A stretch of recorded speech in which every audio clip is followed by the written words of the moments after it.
So good to see you this morning. And good morning, everyone online. You're there too. We'll see you soon. We don't quite see you yet because we're practicing, but we'll see you when we open up to the teaching. So, are there new people to Dharma Sunday today? Are we all, yes? Oh, welcome. And yes, Susan. And what's your name? Hi, Cindy. Welcome. It's so good to have you.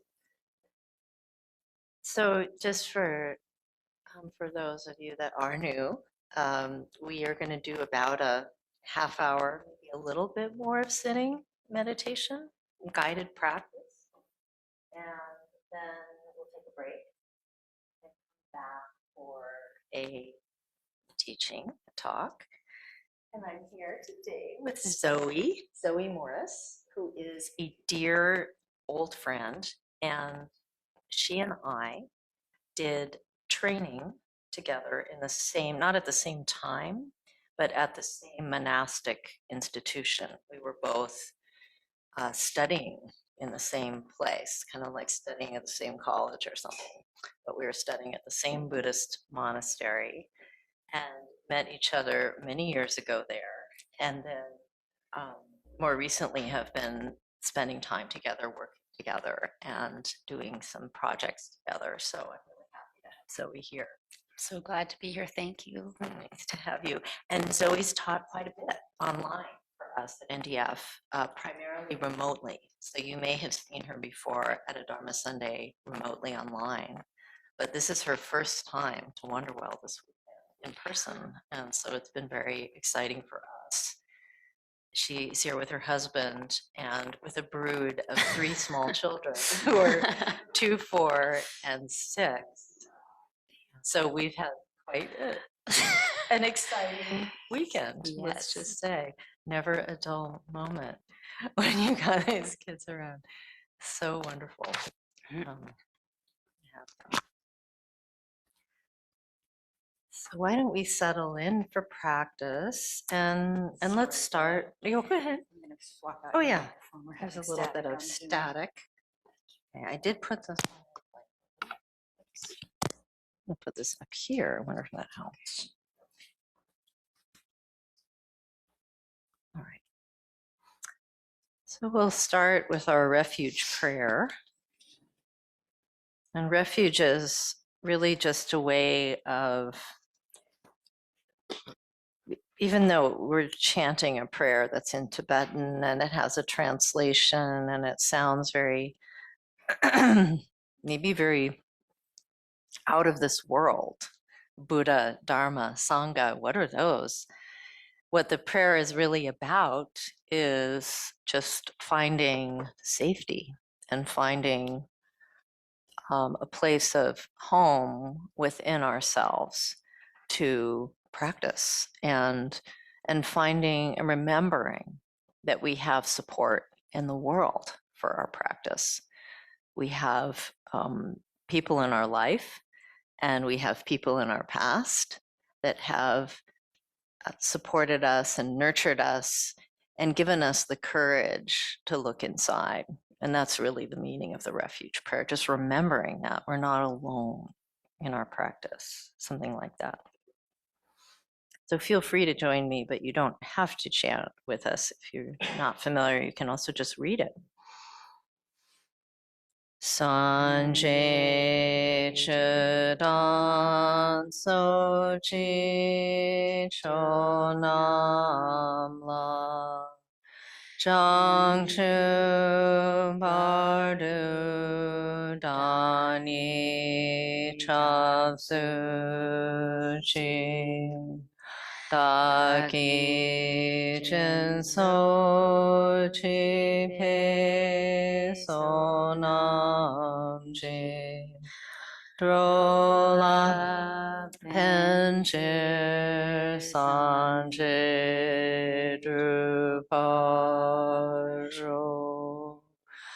Sanje chudan sochi chonam la Shang Shu Pardu Dani Cha Su Chi Da Ki Jin So Chi Pe So Nam Ji Drula Pen Shi Sanje Drupal.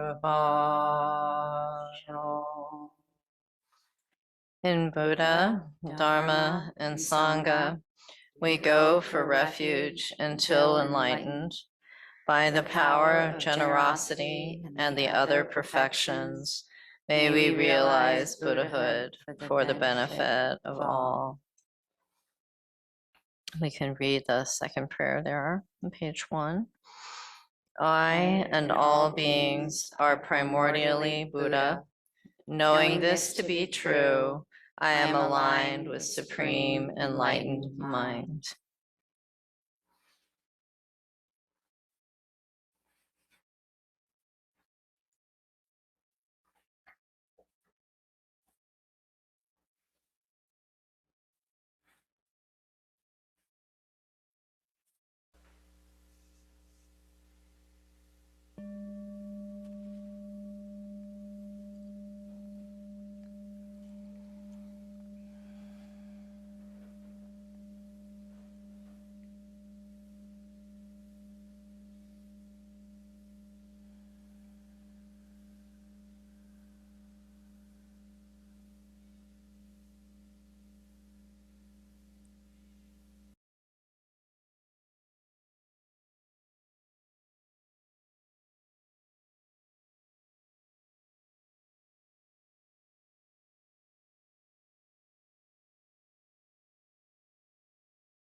Let's begin by coming down from the thinking mind into the feeling body.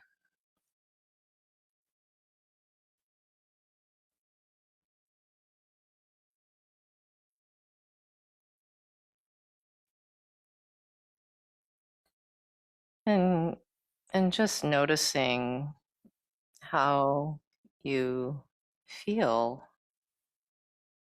right now on the cushion.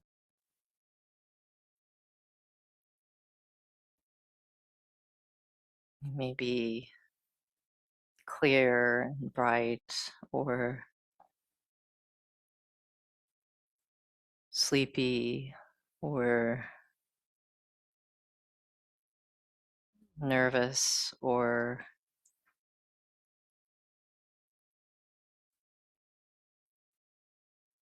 excited. And whatever it is, just welcoming what you feel as it is,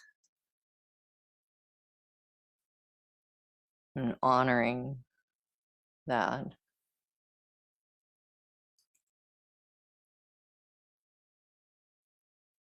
This is how I feel, and it's okay.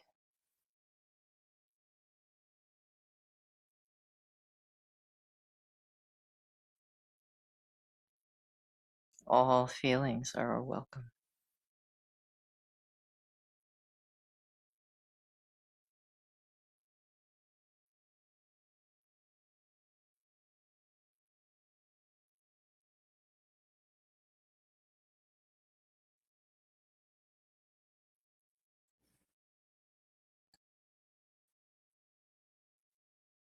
Letting attention float down to the base of this earth body.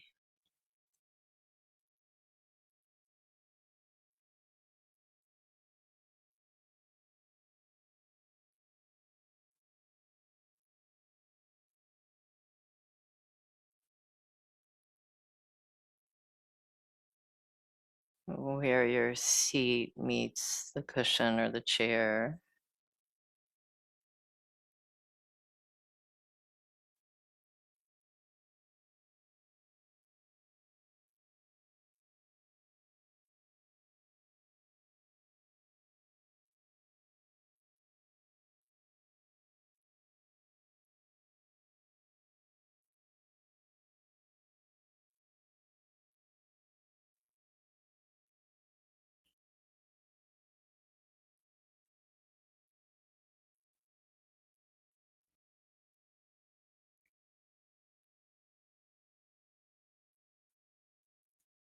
And just noticing that down here at the base of your body,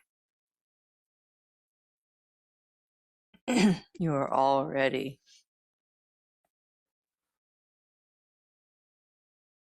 grounded,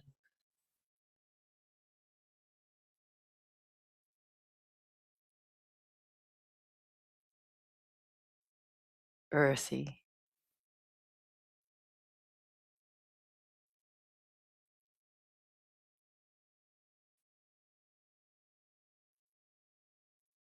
and supported.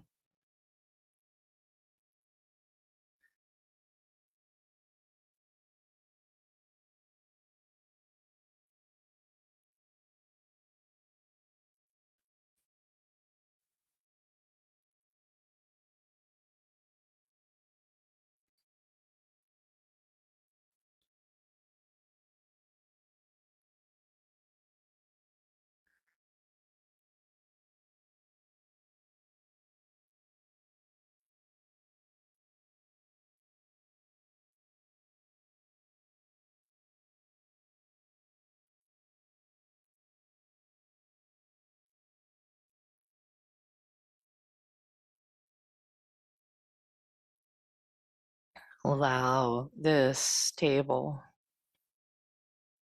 earth body to ground your restless mind.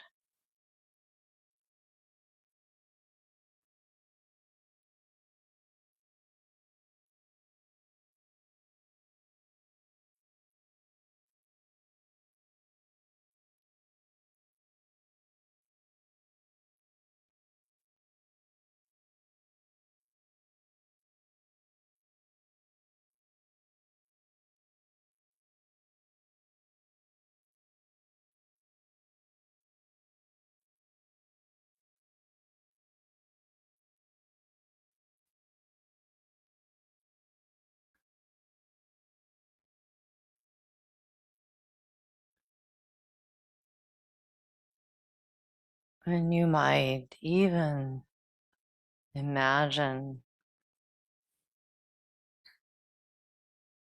that the base of your spine is growing down into the earth below, growing roots,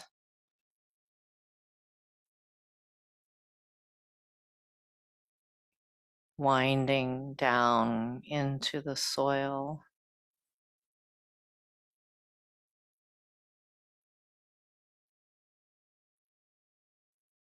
spreading out around the base of your body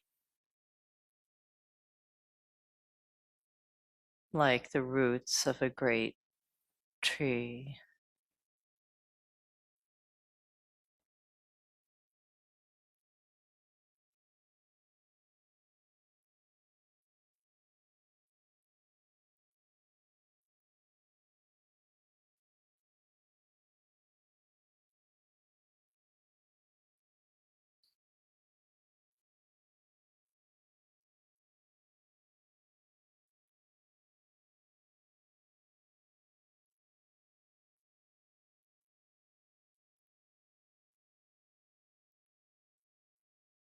Feeling grounded,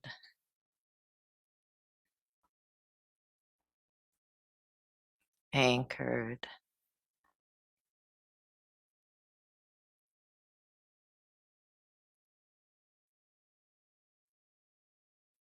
held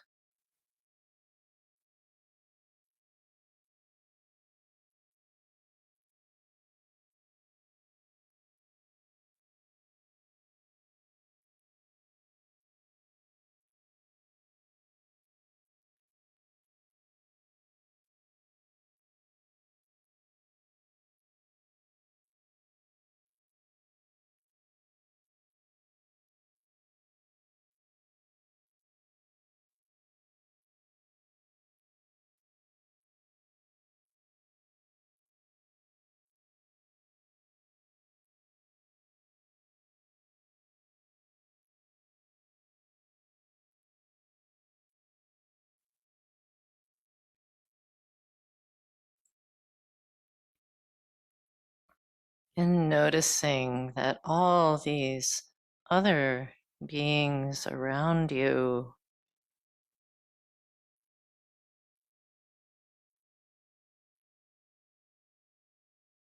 and if you're on the Zoom throughout this world, that we are all connected through the roots.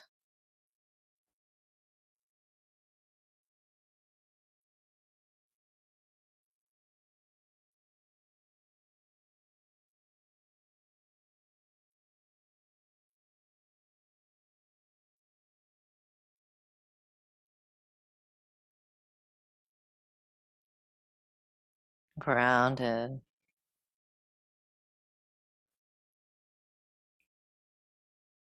stable, and connected.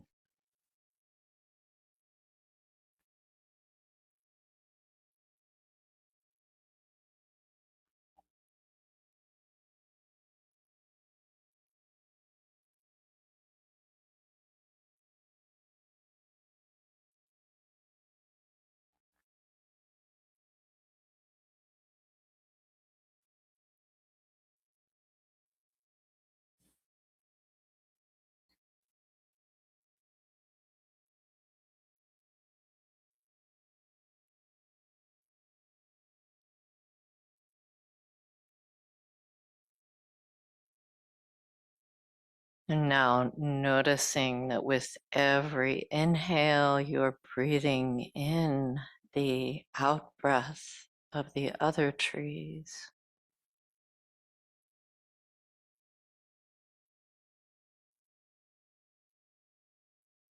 With every warm exhale, you are sending out breath for the other trees.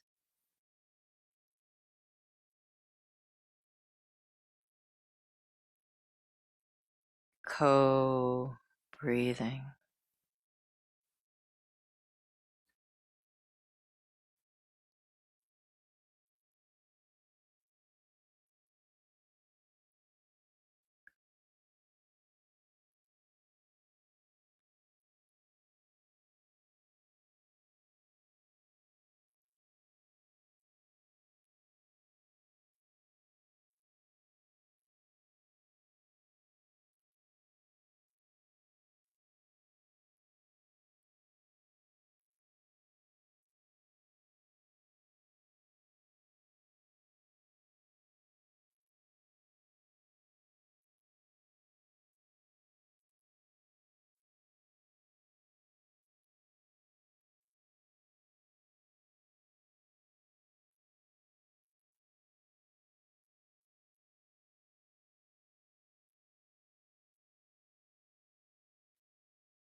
Noticing that you and these other trees have been through things.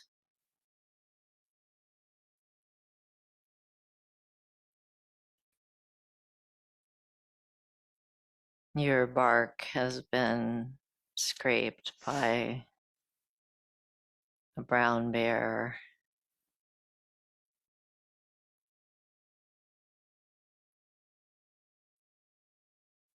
or one of these trees has been hit by lightning.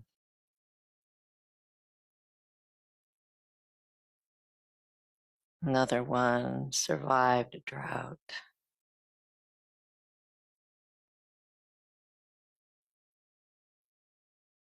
And they still stand, breathing,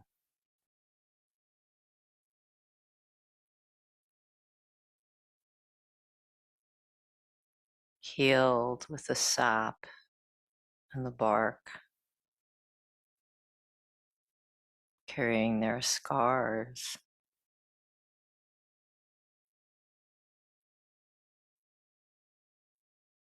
their beautiful contortions to make them who they are.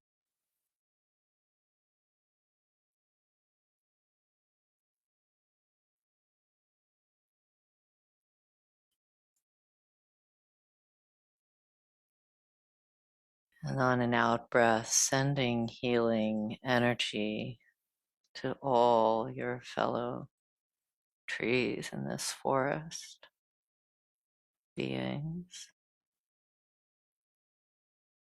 And inhaling the healing and resilience that they carry. Co-healing.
And coming up from our tree trunk, hips,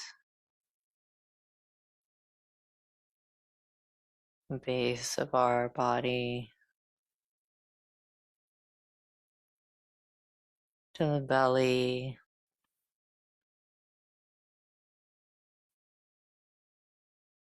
making room for this flow of breath.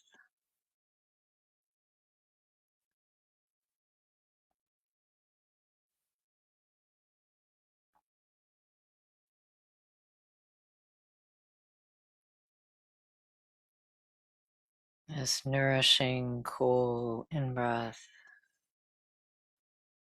and the warm, soft out-breath.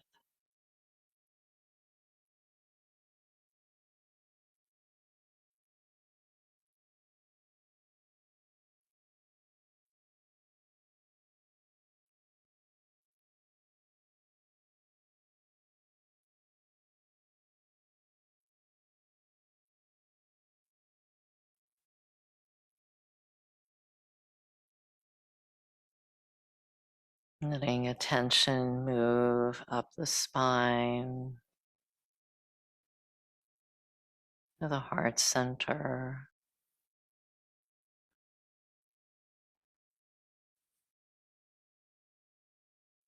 Noticing how the heart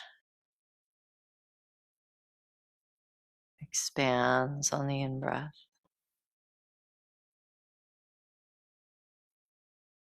how it relaxes and opens on the out-breath.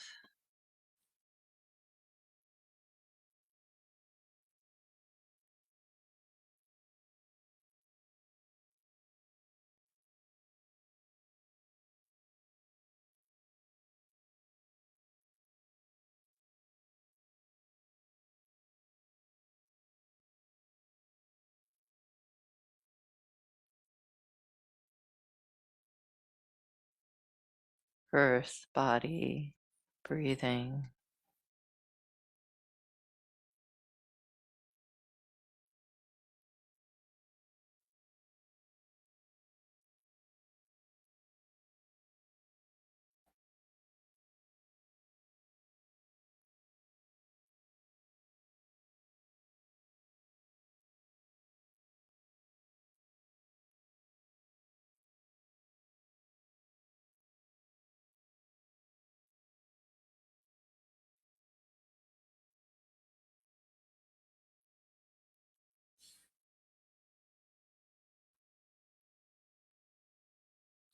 And bringing some attention to the shoulders and just feeling how they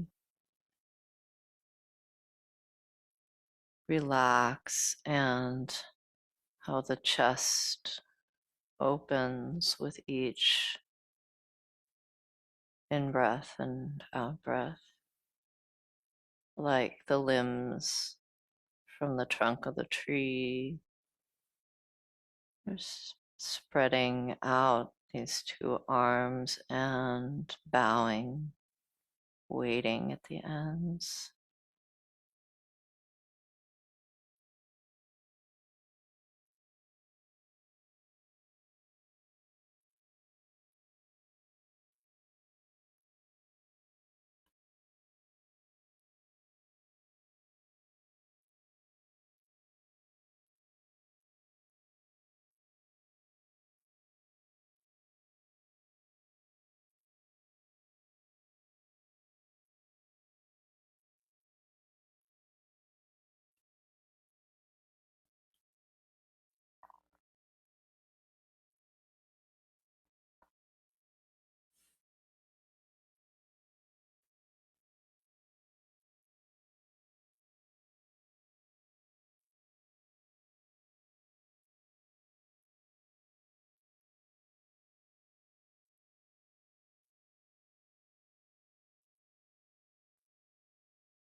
And letting attention move into the neck and the throat, and just feeling that tree lengthening up into space.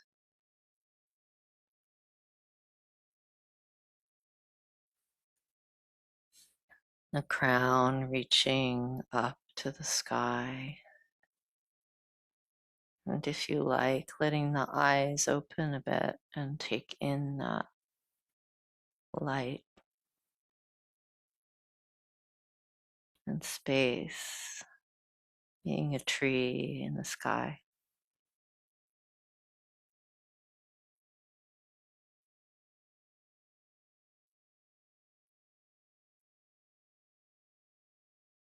Grounded,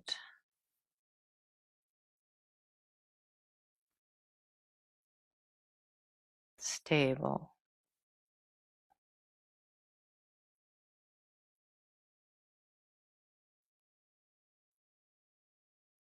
connected,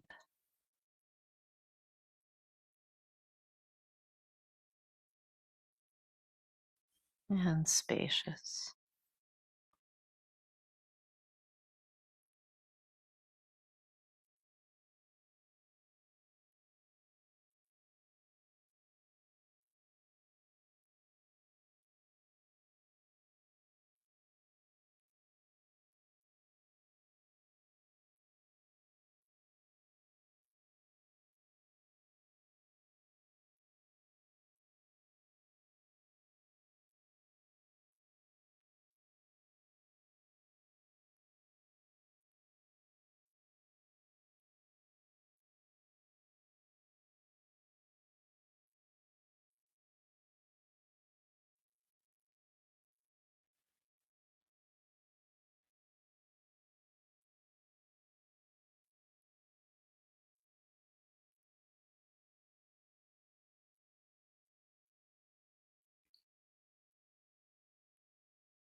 We'll take a short break for 15 minutes and feel free to walk around and enjoy the sunshine, have a cup of tea, and we'll come back at 5 minutes till the hour.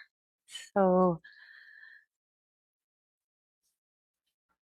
today's teaching, or maybe I want to call it a reflection, is on the topic of mycelial wisdom. And this is the third in a series of 4 teachings, third. And some of you are at the others or some of the others. Yeah. So this is, as I said last month, definitely a new direction for me to be talking about. So it's a little bit of an edge to be talking about this in a spiritual context. And so what I want to talk about today is these, we might say, quiet or sort of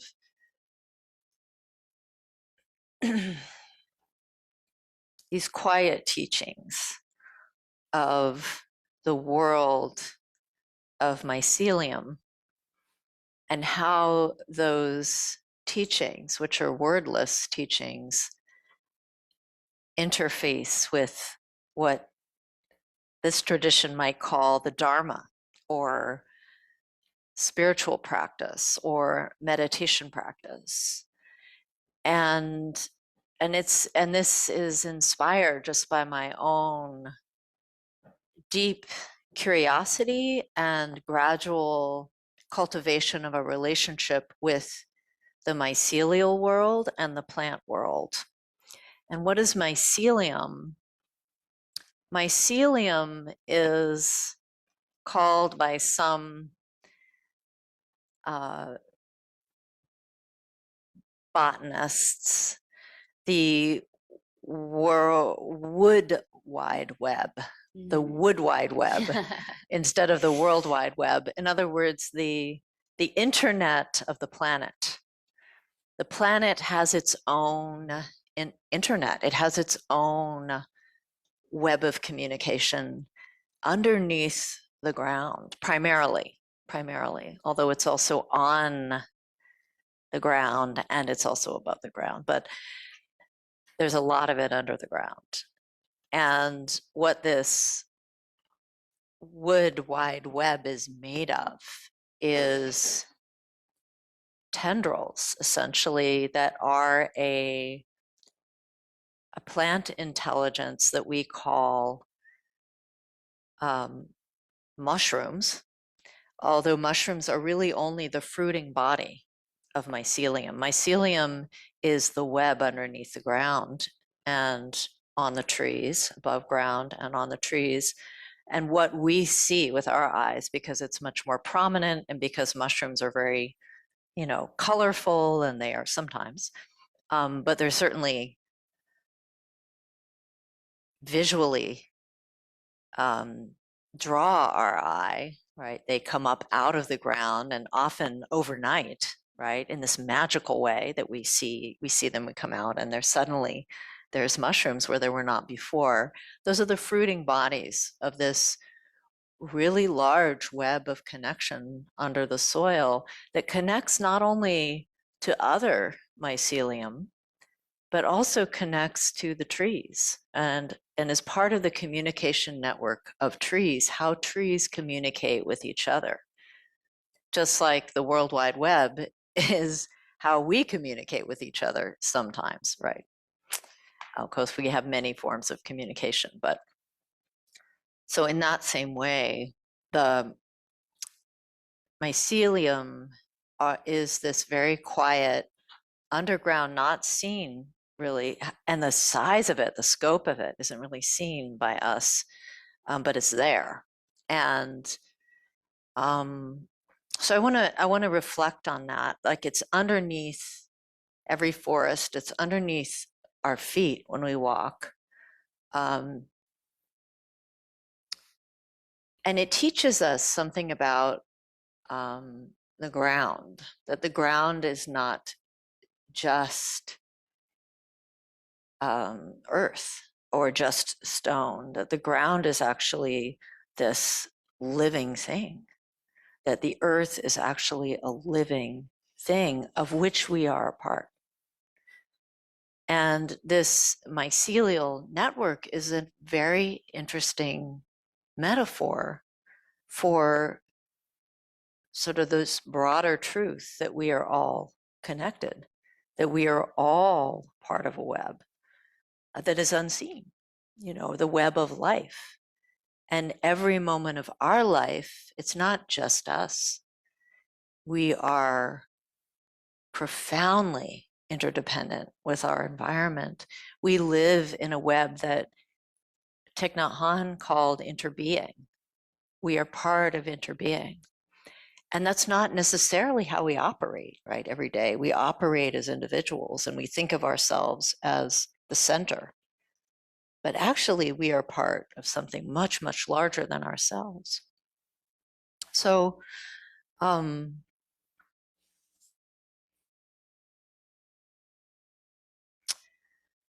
what's been interesting to me is that the more that I reflect on this truth of the mycelium and develop a relationship to this network and to the fruiting bodies of this network as well,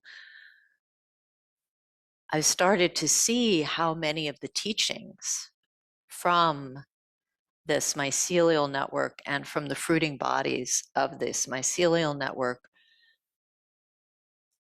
are applicable to us as contemplatives, that there are profound teachings to be received from the plant world that we haven't fully even begun to fully understand, or at least I haven't, as an individual who's practicing on a contemplative path that's largely about looking in and seeing what's here, that actually plants can help us see that, not just teachings, but plants can help us see that.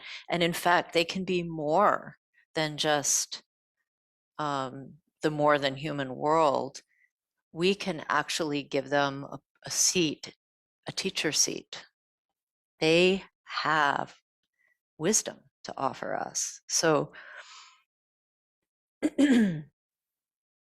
so one of the ways that we can learn from mycelium has to do with this,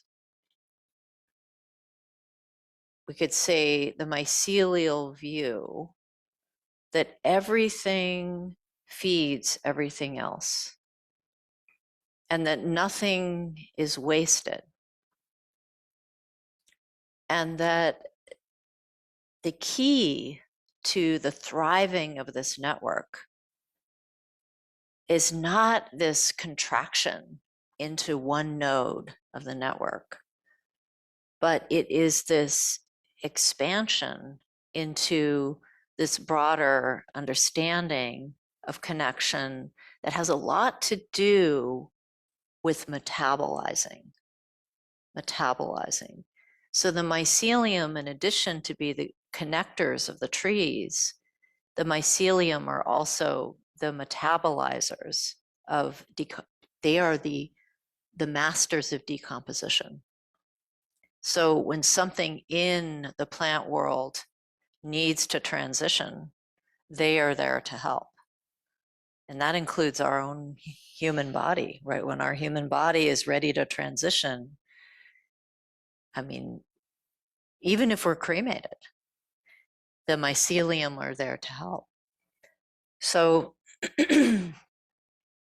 so I've been thinking about different ways this, we could say this different view, the mycelial view, can help us as we are practicing meditators on a path. What does this view have to offer us?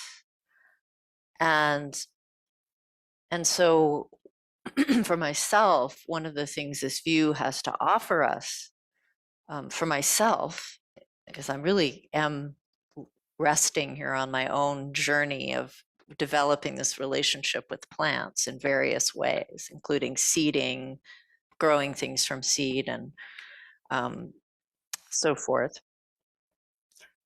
is how we look at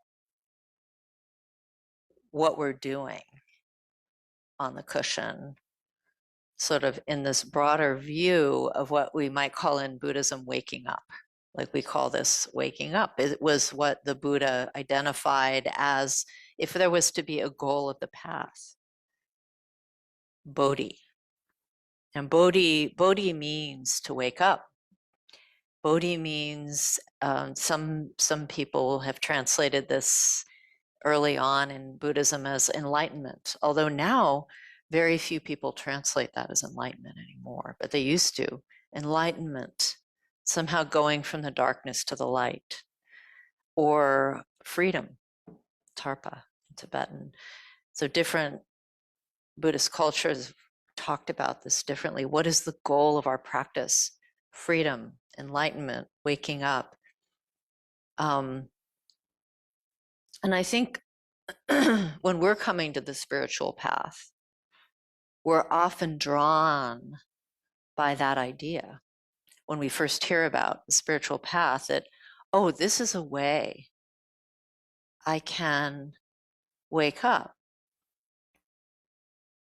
But at first, we don't really know what that is, right? Necessarily, we just hear there's such a thing. For me, one of the first identifications of that as a thing came through my exposure to transcendental meditation as a child. Transcendental meditation, right? This idea that you can transcend or go to another level or raise your consciousness, right? I was 8 years old when I heard these ideas, and I didn't really know what to do with them. But by the time I was a teenager, I started to get the sense that this was about leaving behind our suffering. It's a very seductive idea, isn't it? I mean, it's often our suffering that brings us to a spiritual path. I mean, we're drawn by wanting to transcend the state that we're in. Like, can't I get out of this dis-ease, out of this cycle, this motivation we have to find peace, find ease. But most of us, at least I remember thinking this was a place that was somewhere else, definitely, this thing called peace. Especially when I was a teenager, right, in the angst of that. Wouldn't it be great to not have this angst? Wouldn't it be great to be free of our anxiety and our depression? And wouldn't it be great if meditation could do that for us, right? How natural that we would be drawn to a path by our own suffering and our wish to ease it. I mean, it's nothing wrong with that. It's very human. It's very animal too. Like, animals seek ease. You see any animal stimulated by pain will move away, right? It's very natural. It's not something that's wrong with us. But when we bring that to the spiritual path, there's also this sense that somehow whatever moment we're in is insufficient. That's sort of the shadow of this seeking transcendence. Where I am isn't okay. And who I am isn't okay. If I were better, I wouldn't be feeling all of this, right? So we bring a lot of that to the spiritual path, this wish to get out of the moment we're in and the wish to transcend. There's this kind of tendency also within spiritual communities, naturally, in response to that hunger that we have as humans, to envision the goal of this path as a vertical exit from the human plane into this higher plane, right? Or into this, what we might call enlightenment, or that we might call Bodhi, a vertical longing. We've developed a vertical longing. And so I had that longing as an early practitioner, and I still find myself having that longing.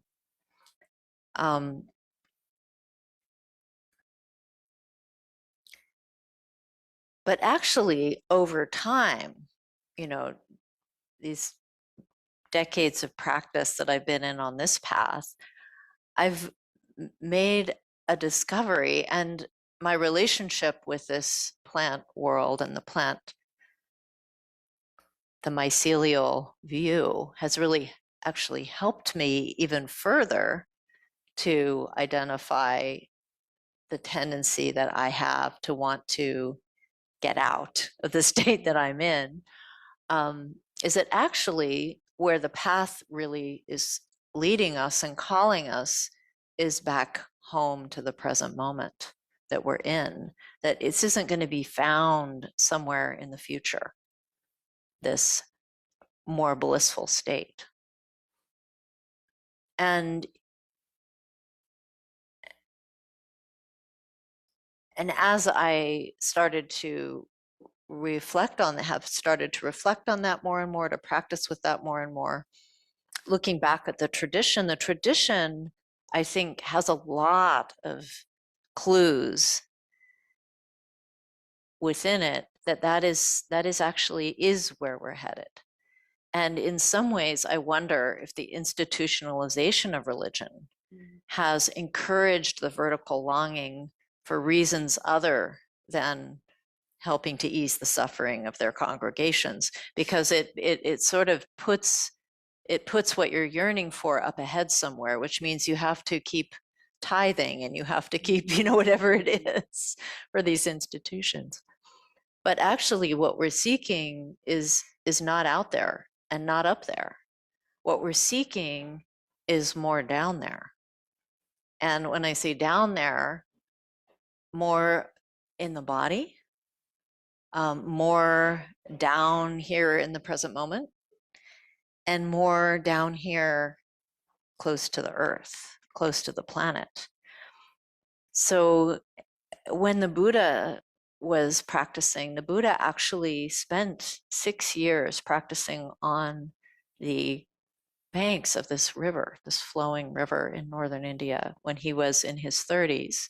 He was a seeker too, seeking freedom, seeking to get off the wheel of suffering. But where did he finally end up? He ended up in this very intimate connection with the natural world as he was approaching his awakening, his Bodhi. And he ended up at the base of a tree.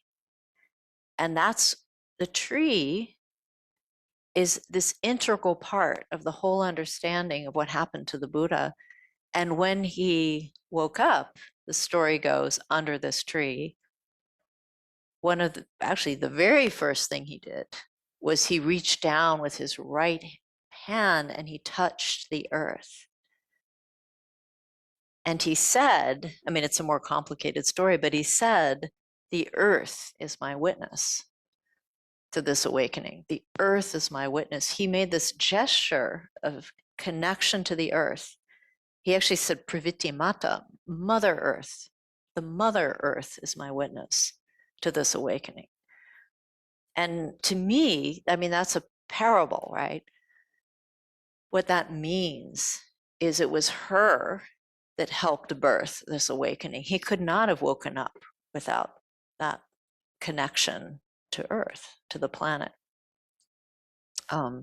So much more about coming home to her than about getting away from her somehow.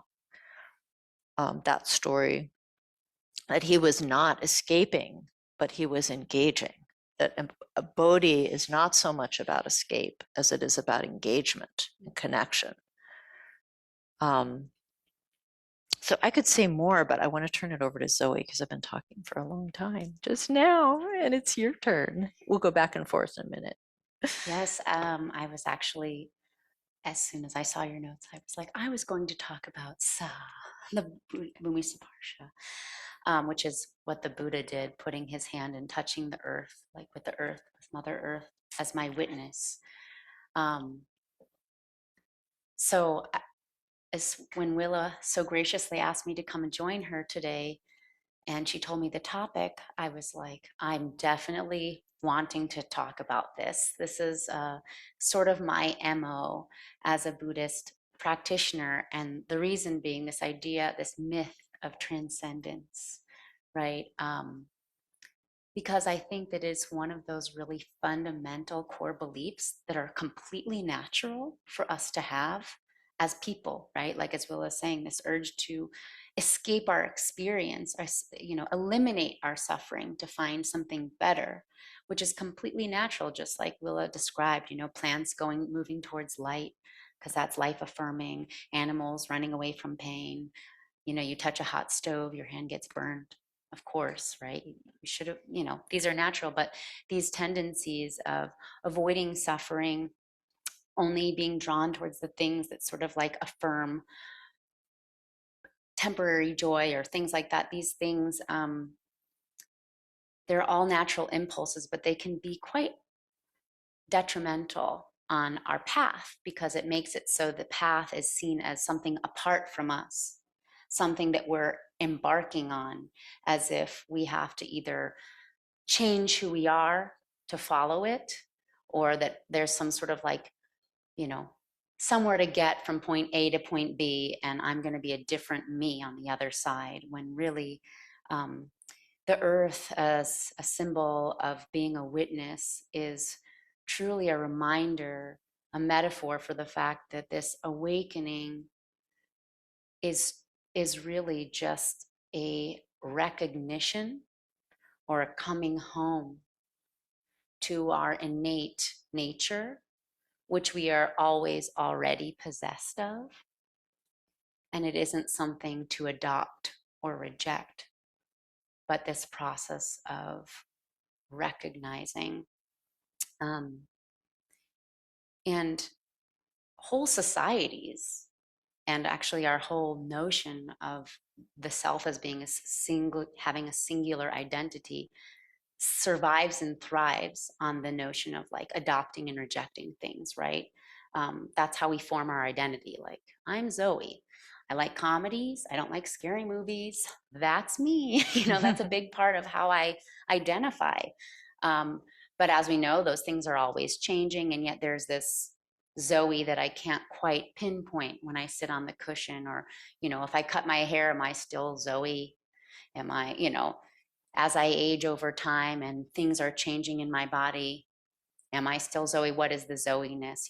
Like Willa mentioned in the previous teaching about the Buddhist teaching on the chariot, like, the emptiness of self that we find and that we discover on this path isn't like an elimination of our experience. It's a waking up to the interdependent qualities of our experience. And those are seen clearly through the practice of meditation. Meditation is a process of familiarization. In Tibetan, the word for meditation, one of the words is gom, which literally means to familiarize yourself.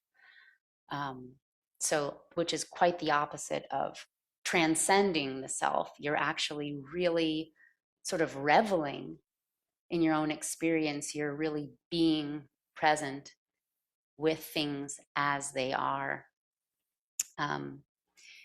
One of the words for, and forgive me, Vicky, and all the people who see me on Dharma Sundays all the time, I'm always giving this metaphor, but when you have, when I was first learning about this notion of open, spacious awareness, our natural open awareness, one of the words to describe this is Rigpa, right? This awareness, our natural state. And the word to describe sort of not knowing or not waking up or not being aware of our awareness, the true nature of our awareness, is simply the negation of the word. It's just ma rigpa. So inside of that term, you notice that's sort of like the etymology of that is reflexive of the fact that they're not two different things. And when we wake up to our experience, we're waking up to really things as they are. And it's just sort of an uncovering. And like with the wisdom of this mycelial network, that sort of metabolizing, that energy, that sort of energy is like taking you're working with the elements that are already there. Those elements, so like the seeds of your quote unquote liberation are within you. They're not without you. And actually, as I've gotten older, I find that more comforting. I think when I was younger, growing up in these societies with these binary models, these dualistic models, these social models, these organized religious models, these Judeo-Christian models, there's this notion of like, there's good, there's bad, there's heaven, there's hell, there's someone more powerful outside of me that will be able to save me. But within the context of the Dharma, which, the Dharma, one of the translations of the word Dharma literally just means phenomena, which is interesting, right? Because we're not saying, I think at the very heart of natural Dharma, like we hear at Wonderwell, natural Dharma, is it's just like the mycelium, it's just like the elements in the earth. These things, the truth is as it is. It needs no modification or justification. No one needs to give you permission. That it's a process of sort of opening to yourself as opposed to trying to close or shut down anything. I always love this William Blake quote. I remember I first read it in college, and it really rocked my world. A couple of things that he said really rocked my world. He used to always say, like, all the deities reside in the human breast, right? So that also was, to me, meant to be an expression of the fact that this Bodhi, this awakened heart, this Buddha nature is always already present within us as opposed to being without. And another quote is, if the doors of perception were cleansed, everything would appear to man as it is, infinite. For man has closed himself up till he sees all things through narrow chinks of his cavern. And I would edit it now to sound a little less negative, because I will say, there's nothing wrong with that too. And radical acceptance, which is something you can really only begin to source through the practice of meditation, essentially, requires that you're really okay with the narrow chinks too. You have to be aware that of your patterns, of your tendencies, without judgment, because it's the judgment that sort of creates the narrows, that chops up the portions of infinity and makes everything maybe seem a bit claustrophobic or unworkable, as opposed to this sort of earth as metaphor, which is very spacious. The earth is our ground. It has room to hold all of us, to support and sustain our life. And that is an aspect of the nature of mind, is this ground quality. Something I also, to bring back to this metaphor of how the mycelial network can be a helpful way to tune in, is noticing like the elements that you witness in nature, right? that is what our body is made up of. That is also a part of interconnectedness, right? We have this, we're made up of earth, air, fire, water. And you can see this, right? I don't know if you've ever felt this, but I used to go for walks in the fall when I lived in upstate New York, and sometimes this wind would come, like these really big winds, and they would shake the trees. And if I was alone on a path, I would sort of feel this sort of like shiver up my back, like, and it would like almost stir something up in myself, like, oh, there's someone with me, like, and these elements, you know, like the wind is sort of your energy, this like movement inside of your body, and this energy, your thoughts ride on the wind. You know, these, you know, sometimes you're sitting in meditation and it's as if you're a leaf being carried by the wind. You have all these thoughts coming, but that can be related to the wind stirring the leaves around. Or water. Water is said to be a great metaphor for the emotions. And I know Willa's been witnessing my 3 young children.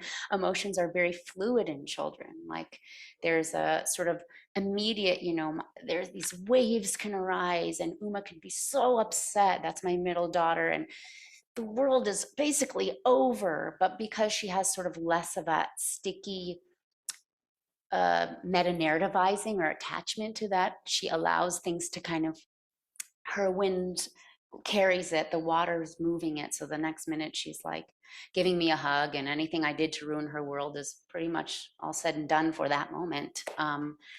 Or fire, you know, fire, our passion, our desire. Our desire is what makes the world kind of go round, right? That will to live, that's part of our desire, right? Like this will to be close, to connect, to have a connection between others, to connect with yourself, to understand. The drive towards spirituality can also, that's some fire in you. And then earth, like Willa mentioned, this sort of like basis, this holding the wisdom. There's this ground, this grounded nature, and yet the earth isn't this sort of like inert space. It's actually incredibly fruitful. These mushrooms grow out of it. You know, our bodies are sustained with the plants that grow from it.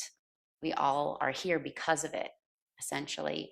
And then you have space. And space, you know, which is a hugely, I find, for me, who's someone who's kind of anxious, and I can get really small in myself and freaked out and freak myself out. Space is such an important metaphor, you know, like that. Have you ever like gone for a hike or a big walk, and then you're able to stand up over a vista or a mountaintop, and you can sort of like, you just see this expanse of space, of sky, and you know, like there's room.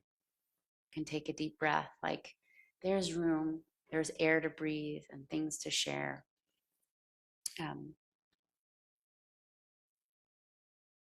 Something that keeps coming to me when I think of like the path, and sort of like the misnomer of when I first learned about a path and like embarking on a path. But really now it is exactly like as Willa said, not like a linear thing, right? This vertical yearning towards like going upwards and transcending, but a deep, deep grounding, an inward looking, and an opening, a direct opening to your experience, embracing fully and completely your experience, anything that arises. And that is something to both strive for, but to strive gently, to walk gently, because it's actually gentleness versus striving that allows for that. Because striving implies a lot of like effort, and sometimes effort means a doing, a lot of doing. But it's rather a leaving, or another way of like, um, another term that's sometimes used in meditation, like namparjak, like letting things fall as they are, letting things come to rest in their own place. And I think that this metaphor that Willa is using today, the teaching of the natural world, and from our body in relation to the natural world, and our body as a as a part being interconnected with the natural world, is so very vital, and very different from what a lot of us have learned in our world about sort of seeking towards the heavens or something. And again, I could say a lot more, but now I want to interact together. Thank you, Zoe. Yeah.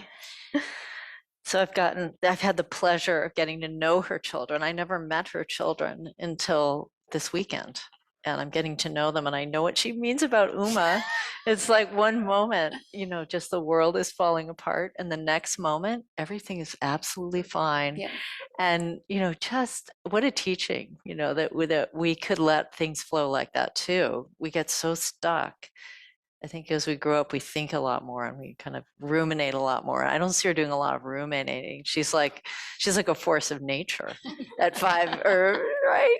Totally. Yeah. 4? 4. Oh my God. I know, right? I have still so much more to go with that force. She, oh my gosh. I don't know what's going to be happening in a year.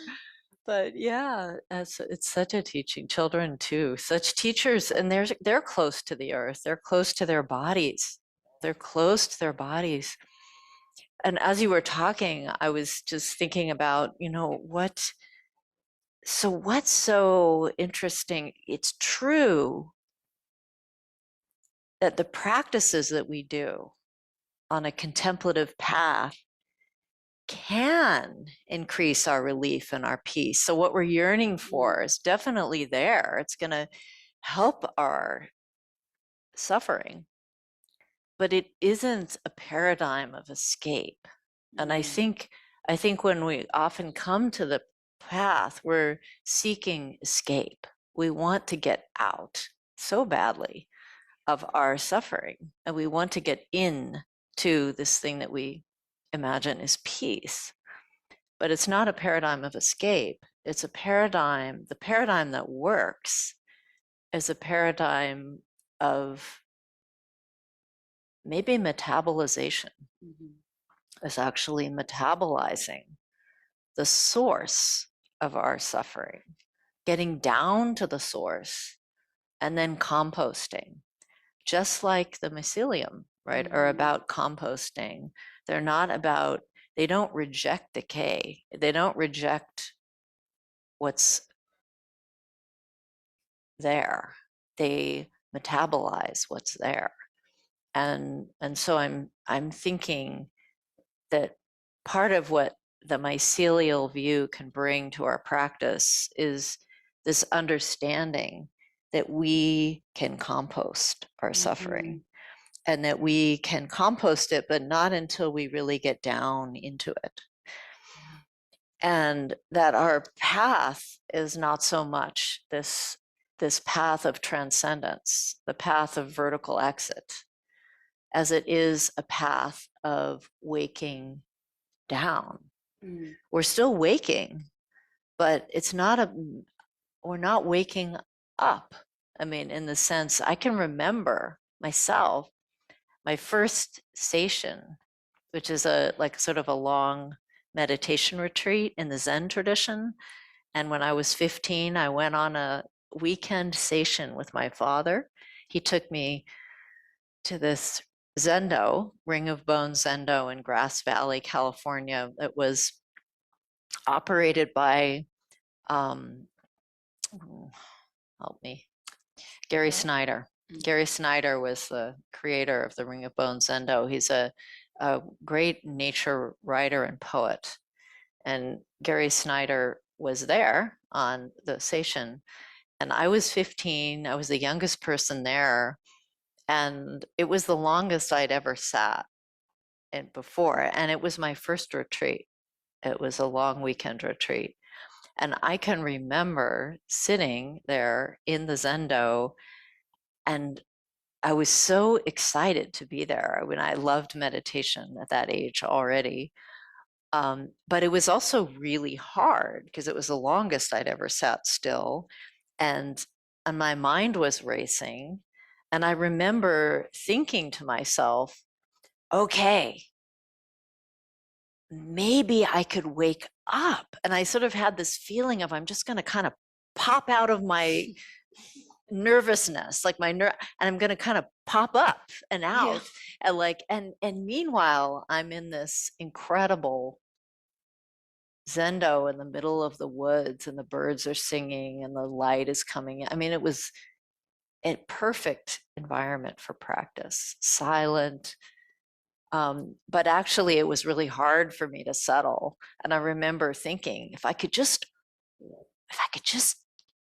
do what all the great masters did and just kind of pop out, pop up, somehow about that. And I carried that, I think, as this subtle sense of I could just get out of this, right?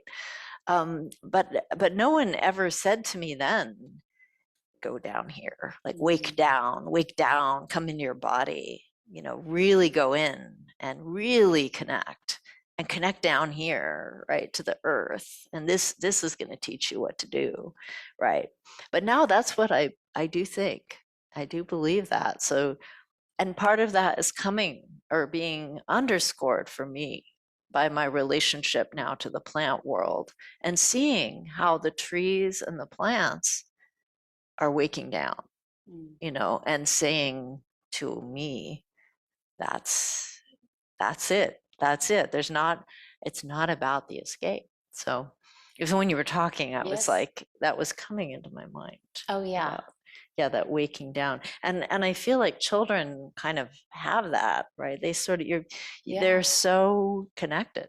They are so connected. And there's, I think it's a lot about like, there's not a lot of ruminating and not a lot of like meta narrativizing that we get, because it isn't, it isn't like the feelings themselves, right? That's actually where the composting or that sort of alchemy comes into being, which is like, if you let yourself really be yourself, like let the awareness fully pervade your whole experience, like witnessing yourself unbiasedly, that's sort of how you get through it, as opposed to, popping out of it, right? You're really like with it, right? Completely. There's a book, I don't know if anyone else here is a parent and has read it, that We're Going on a Bear Hunt. And they chant this tagline over and over again: you can't get over it, you can't go under it, you gotta go through it. And the like wakening down sort of reminds me of that there isn't sort of like any way of, I always had that, like in retreat, I remember I had such a really like strong sense in my body, like, sometimes doing the longer yinam practices where you have to say like just thousands of mantras, right? And being like, that's like kind of stirs up your elements in the body, your wind. You can get really like agitated. And I would be like, if only I could just shh, like, and shah, and like, similar to popping out, like, get rid of it, like be better than I am. And I think that is something that children have. There's a natural wisdom to their like identifying with impermanence or something, or like riding the play of things a bit more, which also in a way the natural world does, like when it's, I don't know what a tree is thinking when the seasons change, but they so gracefully shift and alter themselves completely from one season to the next with just this ease of like, those leaves just fall and then they just grow back again. Instead of like, when my gray hairs come in and I'm like, I've got to tamp them down, I gotta get rid of them. Like there's less of a ruminating quality and more of just like letting things arise and fall naturally in the plant world. I feel like it's such a great, just nature is so amazingly aware of that. Yeah. So we'd like to open it up to you guys to join us in this reflection on Bodhi, mycelial wisdom, your relationship to the plant world. We'd love to hear from you. And I see Dot there. Hi, Dot.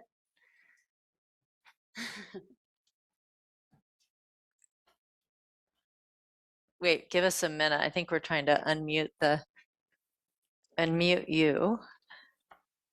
Oh, Should be able to go ahead. Unmute. Can you hear me now? yeah. Okay.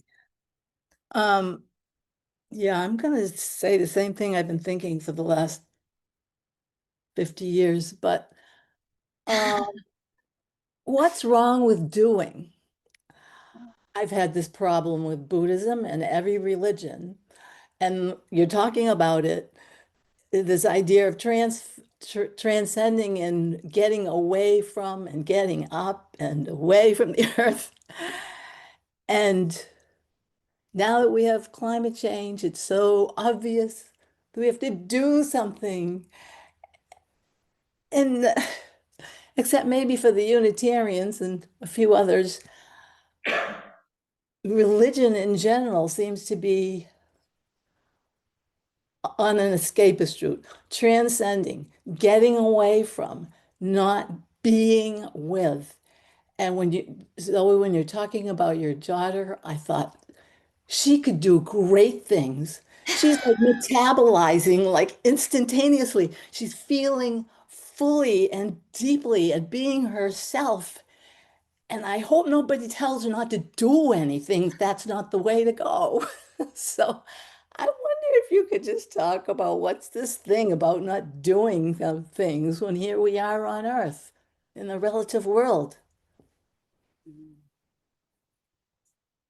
I guess that's all I could say about it. I fully admit I use the word doing. And I think in this case, Dot, because I think we sort of had a similar conversation last Dharma Sunday where we were talking about like, hey, it feels like the world's falling apart. Anyone else feeling anything? You know, like anyone? So as soon as I said that word, I was like, that is also tough. So doing, I mean that really specifically in the context of seated meditation. So in the practice of seated meditation, doing refers directly to sort of like this impulse to modify, to either like push a thought away, right? Like I'm thinking too much, I have to stop thinking. So honestly, in your everyday interactions, that might not even seem like doing, but that's what I mean. Sort of, I should have used the word sort of like adulterating or like attempting to alter your experience as opposed to live it fully or like allow yourself to sort of non-judgmentally accept it, which is different, very different, I'll say, from like engaging with the various very pressing issues today, such as climate change, the social activism that is very due in our world, in our political climate, both at home and abroad. So I do not stand as somebody who is feels very firmly about that. That is, I meant that in that specific context. So I'll say that, and then if Willa wants to say anything about, yeah, No, that was great. yeah. Yeah. And we're going Zoom and room. So if anyone has a question, comment, yes.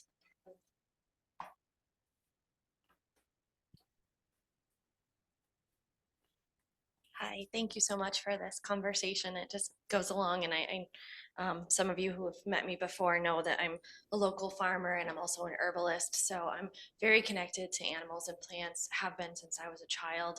I was the child who was in the woods mixing up little potions of different plants and eating things that maybe weren't the best thing to eat, but I figured it out somehow. I'm still here. So what I would say is that, in my aspect as a farmer, I obviously work a lot with the plants, but if you have ever had the opportunity to watch horses out on open pasture when there is a thunderstorm rolling in, they have so much to teach us, because before the lightning hits, all four of their feet will come off the ground for a momentary second. And they may be spooked by it and take off or rear up or act out, but within moments of that lightning passing, they are back to grazing. It's like, and so it reminded me so much of your daughter. And I think that's such a beautiful thing that she's offering to us, and that animals teach us as well. And how do the plants bend during a storm, Mm. and you walk out into the garden and things are bent over and you're thinking, oh goodness, is this ever going to recover? But the next day somehow they're right back up doing it again. And when I'll change topic here on the vertical goal, I loved that part of this conversation. And I always thought of that vertical goal, and it came to my mind instantly, Dr. Gabor Mate. Many of you may have read some of his material, but he says that like temporary joy leads us into the realm of the hungry ghost. And so we're seeking this realm that's just full of these ghosts that are gobbling us up, as opposed to Thich Nhat Hanh saying the way out is in, just in. And then the last thing I want to just comment about the element conversation is in my study of Ayurveda and Ayurvedic medicine, what are we trying to do in our bodies is balance our elements. And so and we know that if we're having too much fire, there are certain spices or herbs or things we can do to cool the fire in the body. Versus if we're too cool and damp and moist, maybe we need to add more heat. And so the tradition of Ayurveda teaches us how to balance that through these beautiful plants and herbs and spices that we can consume. So thank you. Thank you so much for sharing. And I see we've got one on Zoom. I'll let our host help Hey, us. Rick, go ahead. Thank you. Hi. Thank you. Hey, Hi. nice to to see see you. you back home. Yeah, nice to see the meditation hall again after 3 days away. So I wanted to say something about plant medicine and the practice and recent experience, and we could turn this into a question somehow. But I've been working with plant medicines for the last 2.5 years, I guess after about a 40-year hiatus. This time with a lot more intention and a guide, actually. It seems like a good idea.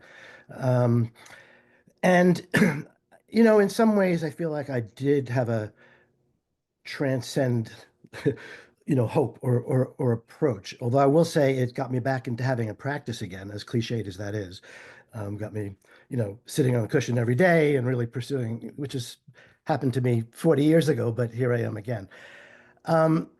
I had a recent experience, though, that I thought I would relate because the most recent time was the end of March, and I, I thought my set and setting was perfect, and my intention was the Leonard Cohen line: you lose your grip, and then you slip into the masterpiece. So I had a very, sort of intention for a real cosmic experience, and what happened was different. I had an eye mask on, I had my music on, and I started having, really disturbing visions. I mean, demonic visions, and they were of Donald Trump and all his entourage in a very sort of carnivalesque type of vision. It was, deeply disturbing. And I took my mask off, and it wasn't like it was going to, ruin my whole night. But I was disturbed because, again, I thought my set and setting was, just right where it should be.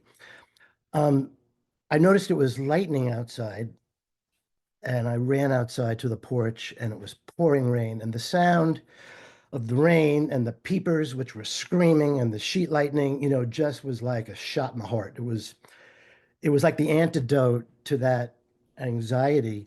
A couple of weeks later, I really identified it with green Tara, but at the time, I just thought Mother Nature, or the beloved. It was just really was my cure. But that's, so that was one important takeaway. But the other was that this connection, this interdependence, isn't just to nature; it's to humans, and that. I thought a lot, you mentioned Gary Snyder, and I thought he's sort of a hero, and I thought a lot about how he always talked about and was critical of certain practices where you indulge yourself in ignorance of the nature of social organizations and politics. And so I'm still struggling to find the blend. How do I balance involvement and activism and awareness of what's going on, because I think it's really important, with taking care of myself and being there for my family and my grandkids, and and keeping my sanity. Um, so, that was the message from the plant medicine. I'm not sure how to work with it in a spiritual practice, because in what I read and all the podcasts I listen to, which are very contemporary in terms of the Dharma, um, I hear very little about genocide. I hear very little about what the what's going on in this country is really doing to people. I hear that elsewhere. I have, my political sources, but I don't hear it much in the Dharma world. And I'm trying to figure out myself how to kind of blend all this together. So anyway, sorry for such a long comment, and that's what I wanted to say. Thank you, Rick. I appreciate your comment. And yeah, and I think we could probably do better as, spiritual guides in that realm. Some people that I know in the Dharma world are better at talking about those things than others, and better at bringing that sort of social political awareness into the Dharma hall and talking about it, like Lama Rod Owens is an example of somebody who's really made that the center of his teaching in certain ways. But I think the Dharma itself, personally, first of all, doesn't discourage action. I think that, and so I'm sort of speaking to Dot here a little bit too, and sort of kind of bringing that around into what you're saying, that what the Dharma encourages is wise and compassionate action. But in order to kind of really engage in wise and compassionate action, we have to spend some time learning how to just be. And that practice of learning to let go of really impulsive and compulsive patterns, because that's what we're untangling there, is our compulsion and our impulsiveness and our compulsiveness as human beings. Some of what we're doing when we sit is beginning to just notice that we have a compulsive side and we have an impulsive side, and noticing that we can make a choice between our compulsive habits and some wiser direction, right? So it's not about turning away from engagement. The Dharma is not about that. In fact, the Buddha himself was an activist. I don't know how much you've read of that. Many of us have not read the original Pali Canon, but you can read it. It's online at accesstoinsight.org. And if you read it, he addresses the caste system, which was the big social wrong in his society. He has all kinds of teachings that are very clever about upending the caste system. I mean, he was a great upender of the caste system, the Buddha was. So if we look back to those earliest days, the very founder was an activist, and his teachings were activism. So we hope to try to keep leaning into that vein. Yeah. So I appreciate your bringing it up. But I do think, because we talk so much about being and so much about letting go of doing, we do talk about that in our teachings. It's not about letting go of activism. It's not about letting go of what you do off the cushion, which is very important. That's in line with the Bodhisattva's intention. But it's about finding space in yourself to discover who we are, and in discovering who we are, we help bring a greater wisdom into the world. So it's just that. Yeah, but I really appreciate. Yes. It's great to bring that up. Yeah.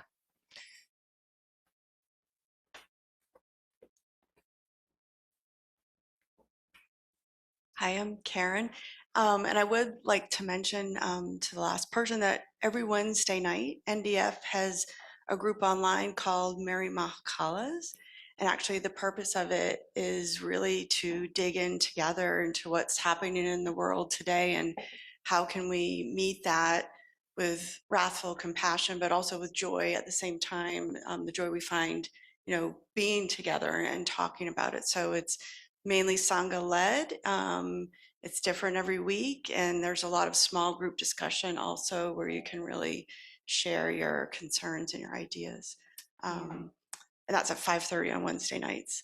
And I also had a comment. Zoe reminded me of a wise thing my then 7-year-old said. So we were walking on a beautiful fall day, and she said, what would people think if their hair turned color in the fall and just fell out? That would be really hard for humans, but it's so easy for the trees. And I thought, whoa, that's so true. I mean, I wrote down the things this kid said because there are always zingers like this. And, and also it points to this idea of what we fight in our own bodies, whether it's aging or whether it's sickness or whether it's what's happening, frustrating us in the moment, trying to transcend it rather than just naturally, letting those emotions carry us through what we need to metabolize.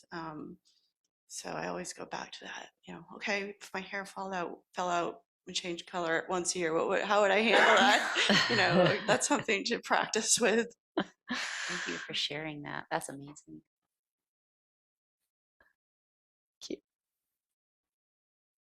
Thanks, Karen. Online there. Oh, we can take one on Zoom. Okay, David. Thanks. Yeah, thank you, Ellen. Thank you, everyone. Wonderful talk. Very apropos. I've been sitting with medicine for a couple weeks now. And when I saw this, I was actually in ceremony and I tried to make it live, but this is the first live one, so glad to be here. Came from ceremony on Friday as well.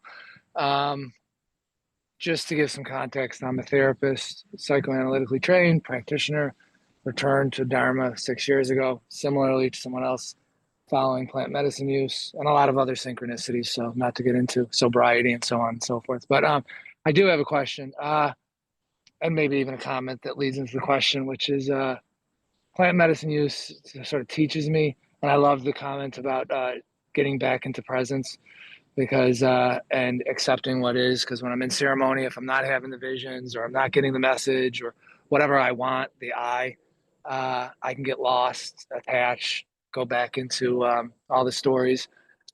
So good reminder to just receive whatever is coming up, even if it's nothing, seemingly nothing at all. And I've learned that sometimes the best medicine is outside of ceremony, like this Dharma talk right now, and the teachings and transmissions that are coming through. So again, much appreciation. But my question in the number of previous talks, I just wonder about the reification of plant medicine use and this notion of transcendence, seeking the other, the holy other, the mystery outside of myself, rather than within. And I think it was said, seeds of liberation are within me.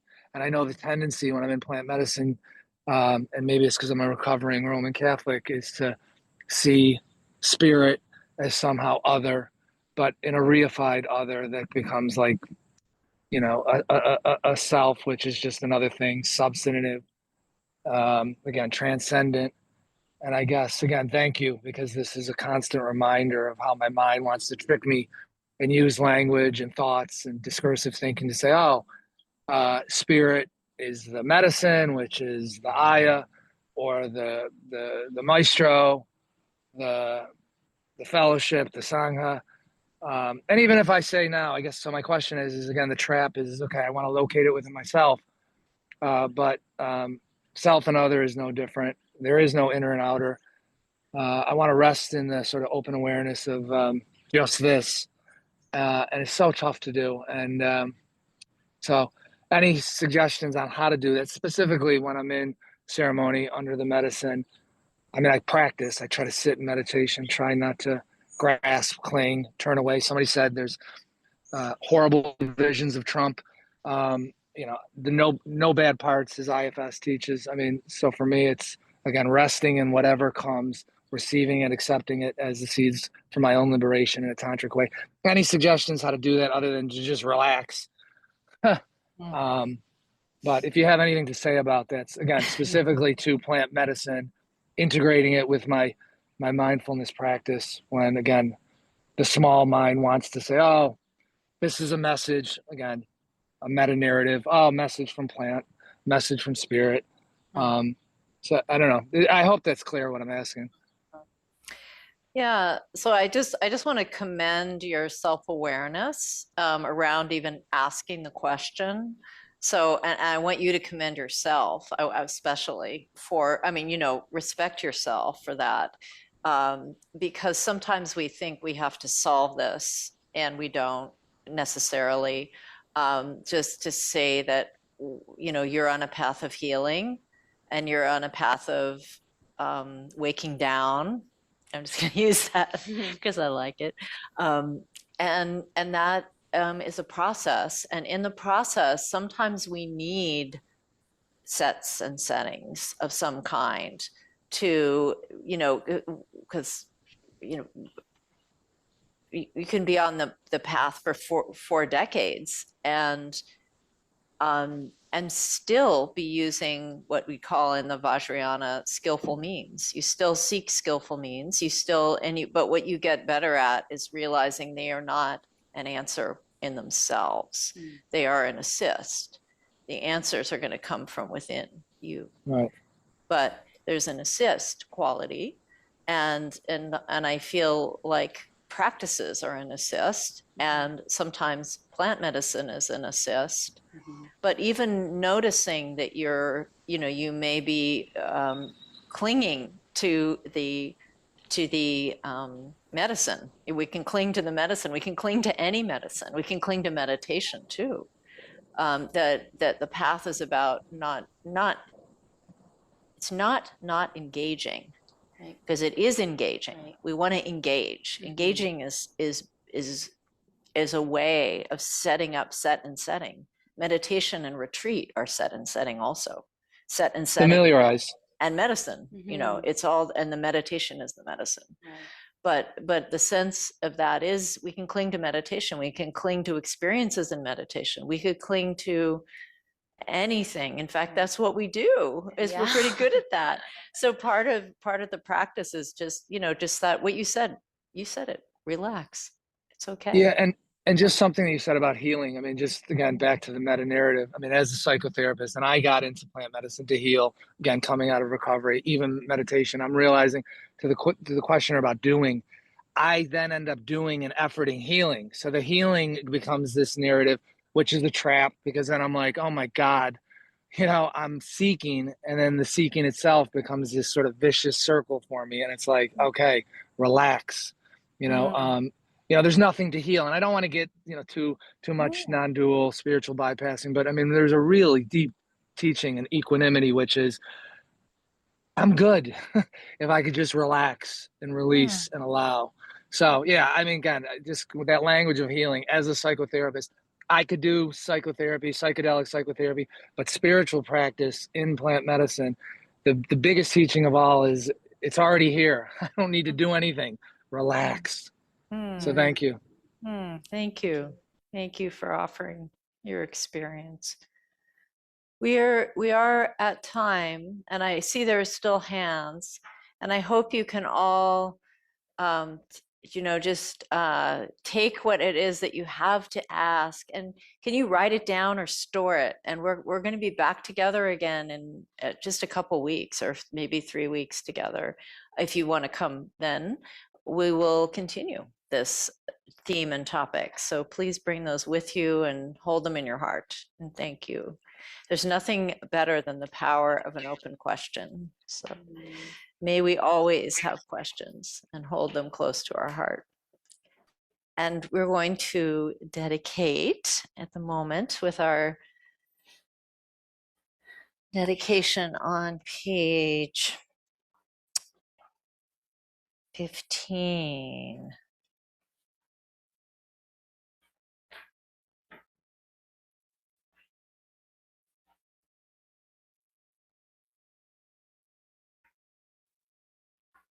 Maybe we'll dedicate with, so it's actually Tsoni Rinpoche's Heart Advice on page 14. Let's do that first. It's kind of about relax, relax. My yang is actually do not be distracted, but the essence of this song is you are sufficient as you are. And there's still work to be done. Mying, dren pe chan so tsu. Ying wei lam la de chi chak pa yu. Shakdan shin pe sem chi du yen pe. Ni zhen kun ra ju me mo tu. Kada ma shi rang san gun shi te. Sanje shen la me do rang shao tu. Shen e so ju me da rang sa jo. Ma gon nun ru yin pe cha sa zen. Be not distracted, be not distracted. Plant the watchman of mindfulness. On the path of distraction, the thief of Mara lies in wait.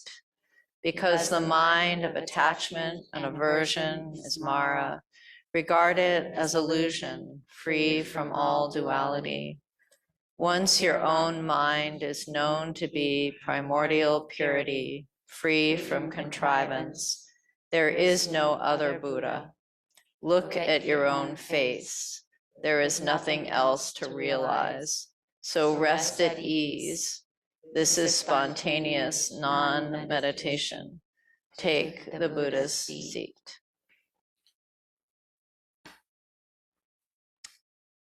Changchu Samcho Rinpoche Ma Che Panam Che Jorchi Che Panyam Pa Me Payan Gong Ne Gong Du Pelwar.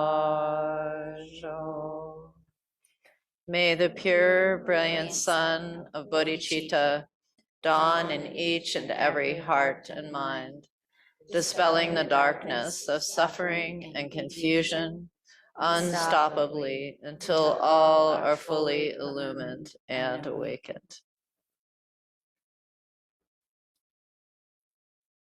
Thank you, everyone.